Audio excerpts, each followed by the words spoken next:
পড়লো না, ফজরের আযান হইছে সে ঘুমায়া রইছে, জোহরের আযান হইছে ফাতরি গিয়া পড়া রইছে, আসরের সময় চায়ের চলো বসে রইছে, মাগরিব এশা চায়ের চলো কাটায় দেয়, তার নিজের ইচ্ছা মতো চলে।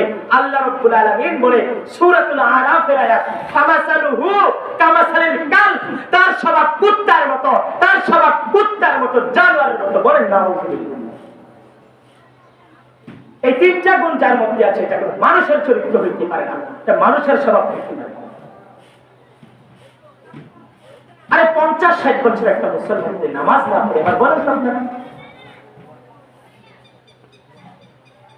50-60 বছর একটা মুসলমান একটা ওয়াক্ত নামাজ পড়ে না, একটা সেজদা দেয় না, অথচ তাদের পাড়ার মধ্যে কত মানুষ মারা গেছে, তার বাবাকে শুয়াইছে, মাকে শুয়াইছে, কত মানুষকে মারা গেছে, কত মানুষকে কবর দিছে, তার এই কানের মধ্যে কত মানুষের মৃত্যুর খবর শুনছে, তারপরেও সে আখিরাত চিনে নাই, তারপরেও সে মালিককে চিনে নাই। এবার আপনারা বলেন, তাইলে আপনি কেমন মুসলমান? আপনি বলেন। আমরা যারা মুসলমান দাবি করি, আমরা যারা মুসলমান দাবি করি, এবার আপনার যদি খেলায় একজন কয় যে আমনে তারা এখন দেখি আমনে মুসলমান কেমনি, আপনি একক তো নামাজ পড়েন না, আপনি ইবাদত করেন না, কিছুই করেন না, অথচ আপনি মুসলমান দাবি করতেছেন, কোন অ্যাঙ্গেলে, কোন কারণে আপনি মুসলমান? আপনি তারা এখন, আপনি আমার স্ত্রীর সামনে তারা এখন দেখি যে আপনি মুসলমান, আপনি তারা এখন এলো কেমনি মুসলমান? হ্যাঁ, ভোটার আইডি কার্ড দিয়ে আপনি মুসলমান না,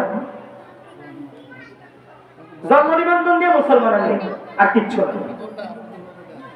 তাই এই জন্য বললাম, যার কপালে কোনো নামাজের হিসেবে দাঁড়ায়, যে একটা দিনও নামাজ পড়ে না, তা মুসলমান হইতে পারে না, তা মুসলমানের বাচ্চাও হইতে পারে না, তা জানোয়ার ছাড়া, জানোয়ারের স্বভাব ছাড়া এটা কিচ্ছু না।